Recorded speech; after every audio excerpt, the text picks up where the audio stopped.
Halo teman-teman, selamat datang di channel Iqbal Syamil. Jadi di video kali ini kita pengen coba lanjutin series belajar tentang infrastruktur ya teman-teman. Jadi kalau sebelumnya kita udah belajar Docker, terus kemarin kita juga udah belajar bikin VM, nge-provision VM di lokal kita pakai Vagrant. Nah di video kali ini kita pengen coba belajar tentang tools yang namanya Ansible nih teman-teman. Jadi kemarin mungkin teman-teman udah lihat sedikit ya tentang penggunaan Ansible ini. Jadi pada kesempatan kali ini kita akan coba untuk mempelajari Ansible nih teman-teman. Nah mungkin kita nggak akan coba masuk ke dalam definisinya dulu, tapi kita akan coba masuk dari masalah yang biasanya dihadapin oleh seorang infrastruktur engineer atau DevOps engineer atau apapun itulah yang berkaitan dengan infrastruktur ya teman-teman. Salah satu permasalahan yang mungkin teman-teman akan sering temui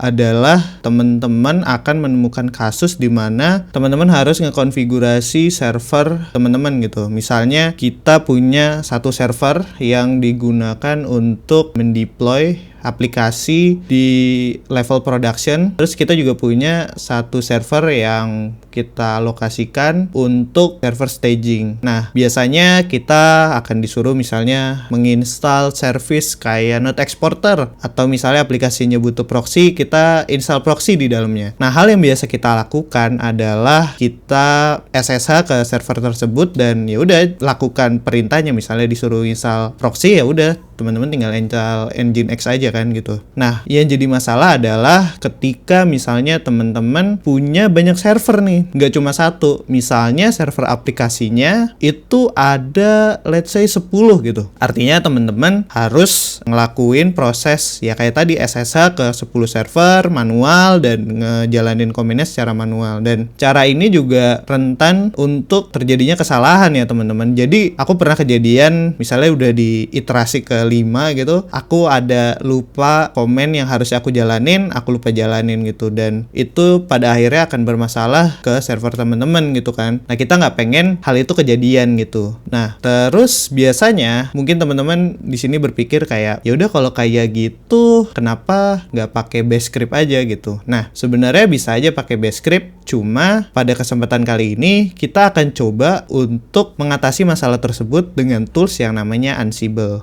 Jadi mungkin teman-teman bertanya, terus perbedaannya Ansible sama bash script itu apa? Nah, jadi sebenarnya perbedaannya yang pertama udah pasti dari segi standar ya teman-teman. Di Ansible kita mendefinisikan aksi itu menggunakan atau task itu menggunakan YAML file gitu. Sedangkan ketika kita menggunakan bash script atau script yang kita buat sendiri, yaitu kita bikin standar kita sendiri gitu. Nah yang kedua adalah ketika kita menggunakan bash script atau kita bikin script sendiri gitu dengan bahasa pemrograman atau apapun itu, kita akan mendefinisikan apa yang harus dieksekusi gitu. Sedangkan ketika kita menggunakan Ansible, kita akan mendefinisikan ekspektasi final state-nya seperti apa gitu. Misalnya ekspektasi kita sistem dari service Node Exporter itu terinstall gitu. Nah itu yang ngebedain antara Ansible dengan bash script biasa gitu. Nah maka dari itu sebenarnya Ansible bisa dikatakan udah menjadi sebuah standar yang digunakan para infrastruktur engineer atau SRE untuk ngelakuin konfigurasi manajemen di remote server teman-teman. Nah dan juga dengan menggunakan Ansible nantinya kita bisa ngebikin sebuah ya configuration management yang terdefinisi dengan baik dan reusable teman-teman. Jadi bayangin misalnya teman-teman punya sebuah task untuk menginstal Node Exporter gitu. Itu Node Exporter itu akan bisa dijalankan di server production dan staging gitu. Nah, sedangkan ada case di mana teman-teman harus menginstal Nginx proxy gitu. Nah, nanti ketika ada kasus di mana teman-teman harus bootstrapping sebuah server dengan Node Exporter, ya teman-teman tinggal reuse aja roles yang udah ada gitu. Dan juga dengan menggunakan Ansible, itu bikin konfigurasi dari infrastruktur teman-teman itu akan well documented gitu. Karena biasanya ya kita sebagai infrastruktur engineer malas banget untuk bikin dokumen, dan kita ketika disuruh ya udah tinggal bikin aja, disuruh misalnya install Nginx ya udah kita jalanin aja komen-komen di servernya langsung gitu. Padahal nantinya mungkin ada suatu kasus di mana kita harus install yang sama di server yang berbeda gitu, tapi harus sama gitu. Kita bingung urutan komennya apa aja gitu. Nah, daripada kita pusing-pusing, mending semuanya kita definisiin di Ansible. Nanti kalau ada server baru, kita bisa reuse si roles yang udah kita buat ke dalam server yang akan kita bootstrap itu tadi, teman-teman. Nah, mungkin itu sekedar introduction sedikit ya dari Ansible.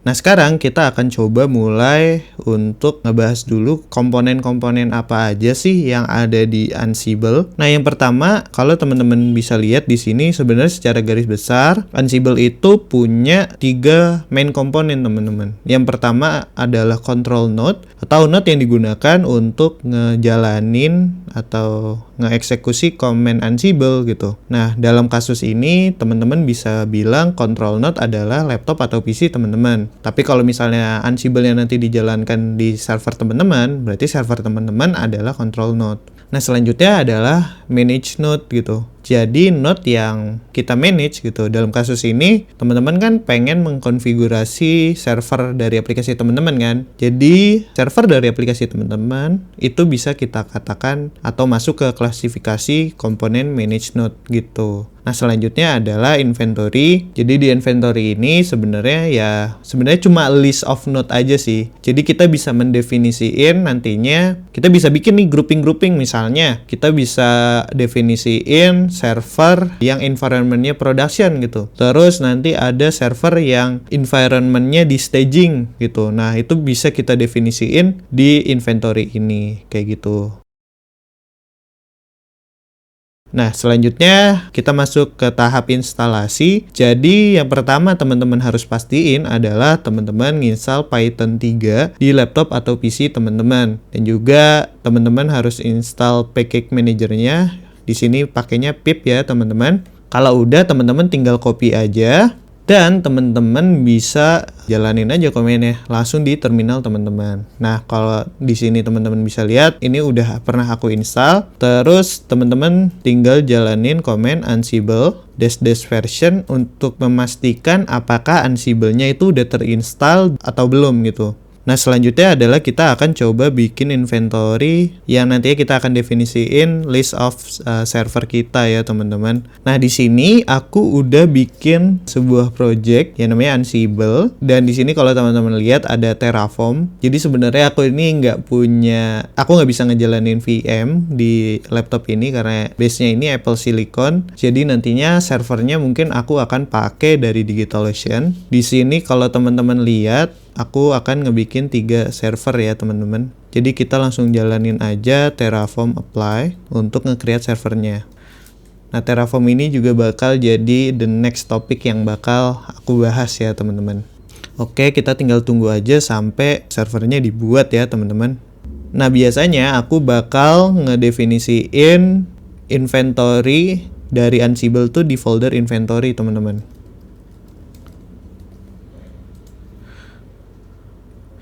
Nah, di sini biasanya aku bikin based on environment-nya, misalnya production. Tapi dalam kasus ini kita pakai host aja, teman-teman.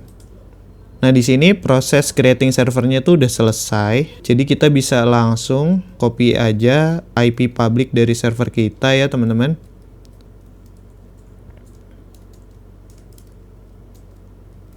Nah, di sini kita akan bikin grup nih, teman-teman. Jadi kita bikin namanya DigitalOcean aja ya. DigitalOcean. Nah, selanjutnya kita akan bikin variabel untuk semuanya.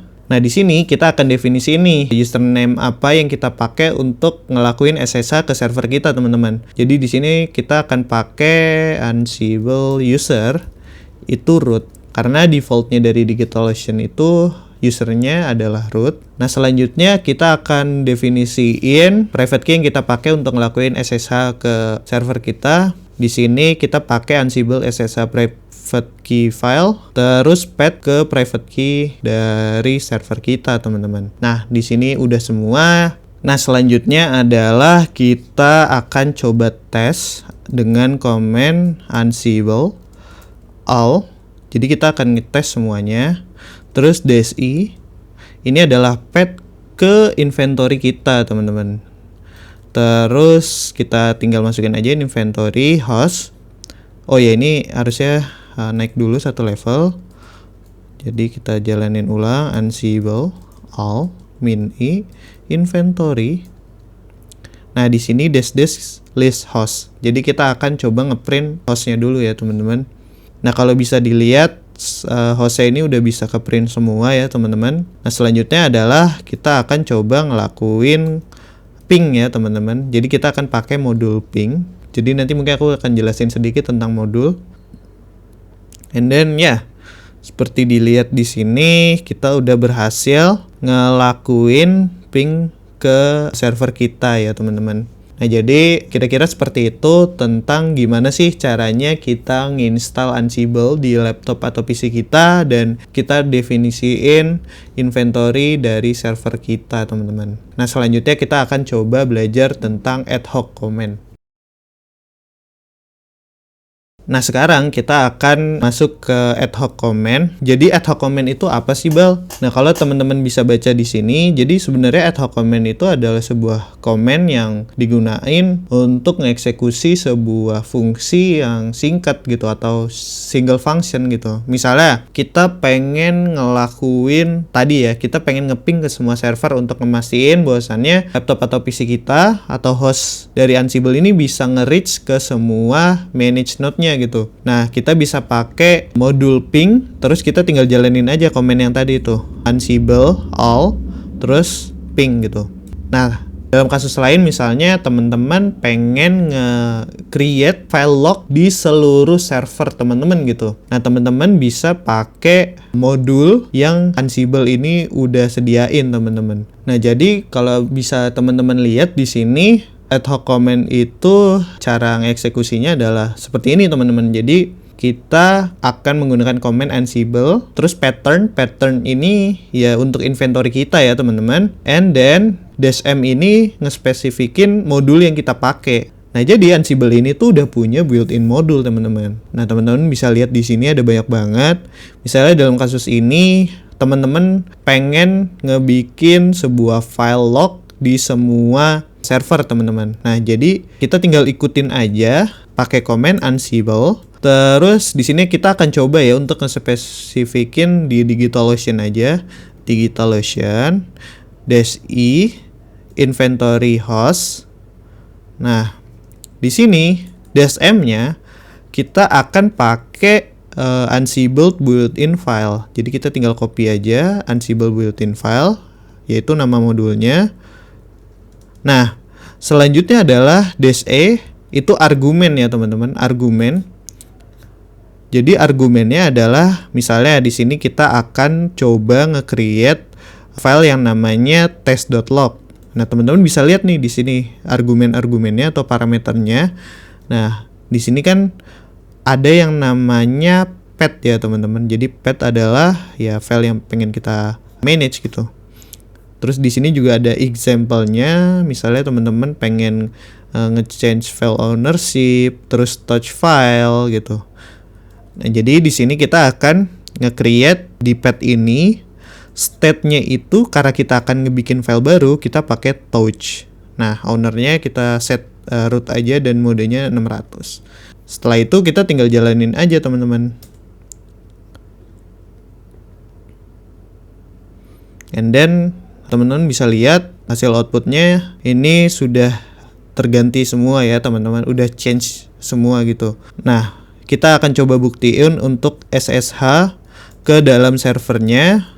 Terus kita akan coba nge-cat apakah firelog test.log ini ada apa enggak gitu. Kalau teman-teman lihat di sini kita akan coba pakai file aja, file. Dan ya, di sini kita bisa lihat bahwasannya test.log ini ada ya teman-teman. Jadi kita coba cat juga, isinya kosong. So ya, jadi kira-kira itu gimana caranya kita ngejalanin ad hoc command. Seperti itu teman-teman. Nah, tapi ad hoc command ini biasanya ya dipakai untuk tas-tas yang sifatnya single aja ya teman-teman. Kalau misalnya tasnya itu ada banyak, kita lebih baik menggunakan Ansible Playbook. Nah, apa sih itu Ansible Playbook? Kita akan jelasin di sesi selanjutnya ya teman-teman. Nah, selanjutnya kita akan ngebahas tentang Ansible Playbook ya teman-teman. Jadi di Ansible ini ada salah satu fitur yang menurutku sangat, ya ini adalah killer fiturnya dari si Ansible. Jadi Ansible Playbook ini nyediain, ya teman-teman bisa baca di sini, repeatable, reusable, simple configuration management, and multi-machine deployment system gitu. Jadi nantinya teman-teman nih bisa ngedefinisiin yang tadi di awal dari konfigurasi yang teman-teman pakai. Nah, yang kedua, dengan Ansible Playbook ini kita bisa nge-orchestrate atau ngatur. Jadi yang tadi aku bilang teman-teman, misalnya teman-teman ada sebuah kasus di mana teman-teman harus nginstal Node Exporter. Tapi kan Node Exporter ini bisa diinstal di semua server ya. Cuma kalau kasusnya Nginx itu kan nggak harus diinstal di semua server. Mungkin cuma di server proxy aja gitu. Nah, teman-teman tuh bisa nge-orchestrate. Oh, berarti untuk nantinya kita ngekonfigurasi server proxy, kita bisa ngegabungin playbook atau roles dari Node Exporter. Yang kedua adalah roles dari proxy-nya, teman-teman. Jadi kayak gitu. Kita bisa ngelakuin orchestrate ya, teman-teman. Kira-kira kayak gitu. Nah, selanjutnya teman-teman bisa lihat di sini playbook ini menggunakan YAML syntax, dan ya udah teman-teman nanti akan ngedefinisiin semua stepnya itu, nge-orchestrate-nya itu menggunakan YAML file ya teman-teman. Nah, jadi mungkin aku akan coba gambarin gimana struktur dari playbook yang biasa aku pakai ya teman-teman. Nah, jadi biasanya struktur dari playbook yang aku pakai itu, yang pertama aku akan ngedefinisiin inventory-nya teman-teman. Inventory. Nah, di inventory biasanya ya tadi aku akan punya inventory misalnya untuk staging. Terus yang kedua ada inventory untuk level production gitu. Nah, selanjutnya aku akan punya yang namanya group var. Nah, di group var ini biasanya aku akan bagi juga berdasarkan, bisa teman-teman pakai berdasarkan aplikasi atau berdasarkan environment ya teman-teman. Kira-kira seperti itu. And then selanjutnya aku akan punya yang namanya Ansible roles. Nah, Ansible roles ini itu akan berisi tentang task-task atau step-step yang digunakan dalam melakukan sesuatu gitu teman-teman. Misalnya roles-nya adalah menginstal Nginx gitu. Jadi aku akan punya roles Nginx, and then aku akan punya misalnya untuk console server. Terus misalnya ada untuk Node Exporter.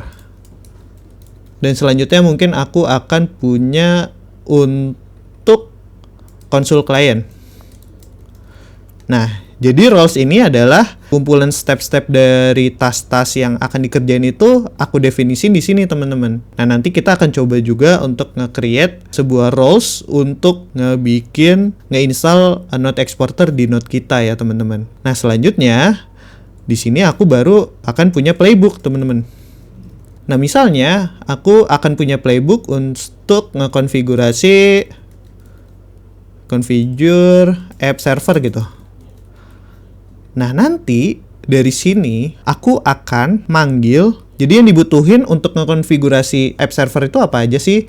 Nah, yang pertama adalah aku akan ngebutuhin Node Exporter karena aku pengen ngekeluarin matrix dari serverku, matrix resource. Yang kedua adalah misalnya aplikasiku menggunakan konsul nih untuk service discovery. Jadi aku butuh konsul client juga gitu. And then aku butuh konfigurasi, mungkin aplikasi server ini jalan di server di sisi production gitu, misalnya env-nya. Jadi aku akan ngambil di group var production gitu. Selanjutnya adalah list dari app server ini aku definisiin di inventory ini. Jadi aku akan manggil ke inventory ini. Jadi ketika nantinya aku akan ngeeksekusi Ansible Playbook, aku cuma perlu untuk ngejalanin configure app server ini gitu. Jadi semua hal yang aku butuhin udah aku definisin di sini, dan ini bisa langsung dipanggil aja semuanya. Nah, dalam contoh kasus lain, misalnya aku butuh untuk configure proxy server. Nah, untuk proxy ini mungkin ada yang beda ya teman-teman. Jadi yang kita butuhin yang pertama adalah Nginx untuk proxy-nya, dan yang kedua adalah ya Node Exporter, ini wajib. And then mungkin kita butuh service discovery, kita pakai konsol juga gitu. Nah, jadi aku akan butuh 3 komponen ini. Nah, ini kan berbeda-beda ya untuk tiap server. Nah, itu nantinya kita akan ngedefinisiin itu semua di dalam playbook. Nah, misalnya kasus ini server proxy-nya itu di staging gitu. Nah, ini aku tambahin lagi ya. Misalnya staging gitu. Jadi nanti dia akan panggil ke Groover-nya di staging. Nah, biasanya di Groover ini isinya apaan aja sih gitu. Biasanya teman-teman bisa taruh, kalau kasus konsol klien, teman-teman bisa taruh IP address dari konsol server teman-teman, and then mungkin token yang digunakan untuk ngakses dari konsol klien ke konsol server. Nah, itu teman-teman bisa definisin itu semua di Groover. Nah, jadi kira-kira seperti itu gambaran struktur yang biasa aku pakai ya teman-teman. Nah, sekarang kita akan bikin Ansible role yang nantinya akan digunain untuk nge-install Node Exporter ke semua server ya teman-teman. Jadi kita akan bikin roles untuk nge-create Node Exporter service, and then kita akan coba bikin playbook untuk nge-configure semua server DigitalOcean kita agar semua server kita itu punya Node Exporter teman-teman. Nah, yang pertama biasanya aku lakuin adalah aku akan bikin sebuah directory yang namanya roles. Nah, di roles ini teman-teman sebenarnya bisa pakai roles yang udah ada gitu. Namanya Ansible Galaxy. Tapi di kesempatan kali ini kita akan coba untuk nge-create ya teman-teman. Jadi kita akan coba buat. Jadi caranya biasanya untuk strukturnya biar rapih, aku pakai command Ansible Galaxy init terus nama roles-nya kita gitu teman-teman. Nah, misalnya roles-nya adalah Node Exporter. Nanti di sini akan ngebuat beberapa folder gitu yang template yang bisa kita pakai teman-teman. Nah, di sini ada banyak banget directory yang mungkin gak akan aku jelasin satu-satu. Cuma kita akan fokus ke yang penting aja. Karena kalau dibahas satu-satu ini bakal panjang banget. So, yang pertama adalah task. Nah, di task ini kita akan ngedefinisiin hal-hal yang akan kita lakuin di proses penginstalan Node Exporter. Nah, di sini teman-teman definisiin dulu name-nya itu apa, and then selanjutnya adalah nama modul yang teman-teman pengen pakai. Nah, jadi di sini aku akan pakai Ansible Stat. Terus yang aku lakuin adalah aku akan cek path-nya itu di user local bin Node Exporter. Terus aku akan register jadi Node Exporter gitu. Jadi ini aku definisiin Node Exporternya jadi NA. Nah, selanjutnya aku akan download gitu. Download and unzip Node Exporter binary. Nah, di sini teman-teman bisa pakai modul lain. Nah, jadi di sini aku bakal pakai modul yang namanya unarchive. Jadi ini udah built-in juga, teman-teman tinggal pakai.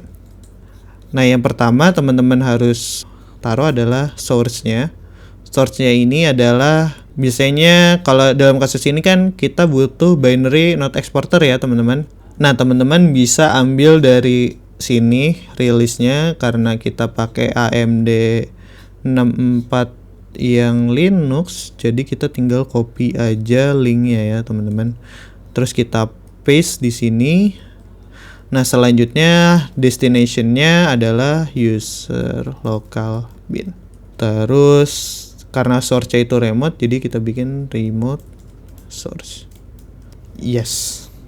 Nah, jadi remote source ini artinya kita kasih tahu bahwasannya file source-nya ini nggak ada di manage node kita teman-teman. Nah, selanjutnya kita akan nambahin extra operation. Jadi kita pengen ketika nanti di unarchive si Node Exporter ini, dia bakal langsung ditaruh di directory ini. Jadi dia nggak akan bikin folder Node Exporter gitu, kayak gitu. Nah, di sini kita tambahin when na.stat exists. Jadi artinya task ini bakal dijalanin ketika si binary Node Exporter ini nggak ada gitu atau belum di-download.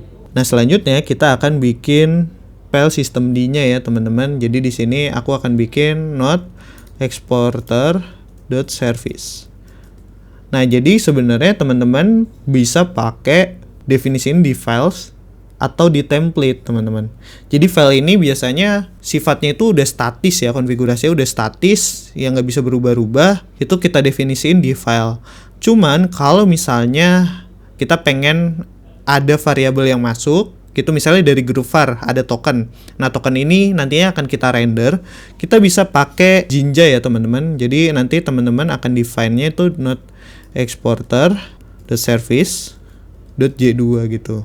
Nah, Jinja ini merupakan template language yang teman-teman bisa pakai. Cuma karena dari kasus ini sistem di itu nggak berubah atau udah statis, jadi kita akan pakai file aja, teman-teman. Nah, di sini kita langsung paste aja, and then di sini kita akan coba bikin create not exporter. Terus di sini kita akan pakai built-in modul copy. Nah, di sini source-nya adalah not exporter.service. Nah, kalau misalnya teman-teman pakai template, nanti di sini tinggal pakai template aja, terus di sini pakai J2. Kayak gitu. And then destination-nya kita akan taruh di system not exporter.service. Nah, selanjutnya kita akan ngelakuin reload. Jadi kita bisa pakai modul systemd terus daemon reload. Yes. Jadi kita akan ngelakuin daemon reload di systemd biar konfigurasi kita itu kebaca, and then kita akan start si not exporternya. Nah, di sini kita akan nambahin name-nya itu kan not exporter. Terus kita akan state-nya itu started ya. Jadi kita akan make sure bahwasannya systemd-nya itu berjalan dari si service not exporter ini. And then teman-teman juga harus nambahin enabled-nya itu yes. Sebenarnya ini bisa dihapus. Nah, di akhir aku biasanya akan nambahin check not exporter. Jadi akan ngecek apakah not exporternya itu udah jalan atau belum. Nah, di sini kita bisa pakai command URL. Nah, not exporter itu kan jalannya di port 9100 ya. Jadi kita akan make sure status code-nya itu adalah 200 dan metodenya itu kita pakai get ya, teman-teman. Nah, jadi kira-kira seperti ini tas yang kita pakai ya, teman-teman. Nah, selanjutnya adalah kita udah berhasil nih, atau kita udah selesai untuk bikin Ansible role untuk install not exporter. Selanjutnya aku biasanya akan bikin playbook. Biasanya aku akan bikin folder provision gitu sih, teman-teman. Cuma dalam kasus ini kita bikin aja app.yaml biar lebih simpel aja sih. Nah, di sini teman-teman tinggal definisin aja bootstrap atau ya bootstrap app server misalnya, and then teman-teman set hostnya itu apa. Di sini kan kita akan coba bootstrap ke server DigitalOcean ya, DigitalOcean. Nah, selanjutnya biasanya aku akan nambahin become yes. Jadi become yes ini artinya semua komen yang dijalanin itu pakai sudo, teman-teman. Karena kalau di DigitalOcean ini sebenarnya udah defaultnya itu kan usernya kita pakai root ya, jadi nggak perlu sudo lagi. Nah, cuman kalau teman-teman pakai AWS, teman-teman perlu nambahin ini ya, definisi ini ya, become yes, biar nggak terjadi error. Nah, selanjutnya kita akan panggil roles-nya di sini. Kita akan pakai not exporter. Nah, jadi kira-kira seperti itu. Sekarang kita akan coba jalanin Ansible playbook. Jadi cara jalaninnya adalah dengan command Ansible playbook -i, jadi inventory-nya, and then nama playbooknya yaitu app.yaml ya, teman-teman. Kira-kira kayak gitu, teman-teman bisa lihat di sini. Kita coba jalanin ya, teman-teman. Ya, teman-teman bisa lihat prosesnya di sini.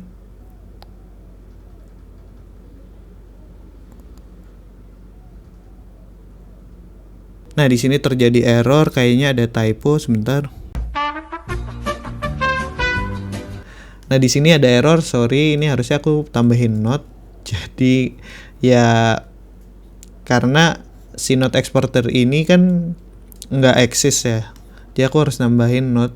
Jadi kalau nggak ada, baru dia akan jalanin download binary filenya ya teman-teman. Nah, jadi aku akan coba ngejalanin lagi Ansible playbooknya. Dan teman-teman bisa lihat prosesnya berjalan kembali ya teman-teman. Nah, jadi kalau statusnya change ini artinya kita udah pernah rubah, dan ya kalau oke artinya ya statusnya sama gitu, nggak berubah gitu. Nah, di sini kita bisa lihat semuanya udah berhasil. Nah, sekarang karena prosesnya udah selesai, kita bisa cek sebenarnya. Karena ini IP public, jadi kita langsung aja tembak ke port 9100 ya teman-teman. Jadi teman-teman bisa pakai gini langsung, dan ya sekarang udah ada semua ya. Jadi kalau kita coba cek ke server yang ini, dan ya, nah jadi kira-kira seperti itu teman-teman. Nah, biasanya untuk Ansible role sendiri aku pakai yang pertama task ya, buat ngedefinisin task atau apa yang harus si roles ini jalanin. Dan ada template buat naruh jinjat template. Terus di sini ada variabel kalau teman-teman mainin variabel. Ya nantinya mungkin teman-teman pengen render di template atau masuk di dalam task. Terus ada file yang biasanya isinya konfigurasi yang udah static gitu. Jadi aku biasa definisin di sini. Nah, jadi kira-kira seperti itu teman-teman. Kita udah berhasil untuk ngebikin Ansible roles pertama kita untuk menginstal service not exporter di server kita, dan juga kita udah berhasil untuk ngebuat sebuah Ansible playbook yang digunain untuk ngeinstall not exporter di server DigitalOcean kita. Nah, jadi sekarang kita akan nge-recap sedikit tentang apa yang udah kita pelajarin tadi. Jadi teman-teman di awal tadi udah mungkin dapat gambaran tentang konsep dari tools yang namanya Ansible ini, dan teman-teman juga udah tahu cara nginstal si Ansible ini gimana di laptop atau PC teman-teman. Terus kita udah coba juga nih pakai ad hoc command untuk ngelakuin sebuah single command simple aja gitu untuk bikin sebuah log file gitu di semua server kita. Terus teman-teman juga udah belajar tentang gimana cara definisiin inventory dari Ansible, dan yang paling utama dan terakhir tadi kita juga udah coba untuk ngebikin Ansible playbook untuk ngekonfigurasi server aplikasi kita, dan kita juga udah coba untuk ngebuat sebuah Ansible roles yang digunain untuk nginstal service not exporter. Jadi semoga aja dengan adanya video ini teman-teman bisa jadi lebih mudah nih proses untuk mengkonfigurasi server teman-teman gitu. Yang tadinya mungkin teman-teman masih ngelakuin itu secara manual atau menggunakan script yang belum ada standarnya. Semoga dengan menggunakan Ansible ini teman-teman bisa ngebikin proses itu semua jadi jauh lebih efisien. Jadi seperti itu teman-teman. Nah, semoga aja video ini bisa bermanfaat buat teman-teman, dan kalau emang video ini teman-teman ngerasa banyak manfaatnya, tolong dibagikan ke teman-teman yang lain agar teman-teman yang lain bisa dapat knowledge atau ilmu yang sama dengan teman-teman. Jadi kiranya itu aja sesi dari video belajar Ansible pada kesempatan kali ini, dan semoga kedepannya kita akan coba ngulik lagi tool-tool atau framework atau teknologi-teknologi yang biasanya dipakai oleh infrastruktur engineer atau software engineer di industri ya teman-teman. Kira-kira seperti itu. Dan mungkin video selanjutnya adalah kita akan coba bahas tentang logging, atau kita akan coba bahas tentang monitoring, dan juga kita mungkin akan coba ngebahas tentang Terraform. So, buat teman-teman yang ngerasa video ini bermanfaat, jangan lupa untuk like, dan juga kalau teman-teman punya masukan bisa komen di video di bawah atau pertanyaan yang teman-teman masih bingungin. Dan kalau misalnya teman-teman pengen belajar tentang infrastruktur engineer, mungkin tentang software engineer juga, atau tentang ya, smart contract dan lain-lain, dan ngikutin kita sama-sama belajar bareng, jangan lupa untuk subscribe ke channel YouTube aku. So, mungkin itu aja teman-teman. Semoga videonya bermanfaat, dan sampai jumpa di video selanjutnya. Bye-bye.